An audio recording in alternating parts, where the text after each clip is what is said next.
Welcome.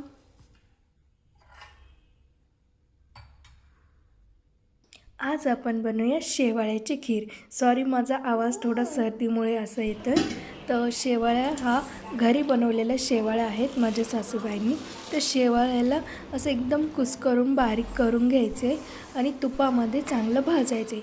Dry fruit तुमचे जे पण फेवरेट आहेत त्यांना कुटून घ्यायचे आणि शेवाळ्यासोबतच भाजून घ्यायचे. त्यानंतर चवीनुसार साखर टाकायची आणि दूध टाकायचे.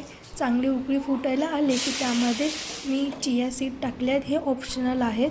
आणि त्यानंतर कुटलेला इलायची पावडर टाकायचे. चांगले उकळी आले की थोडंसं दूध कमी झालं की त्यानंतर गॅस बंद करून झाकून ठेवायचे आणि रूम टेम्परेचरमध्ये आलं की ती खीर खायची. त्यावरती गार्निश करून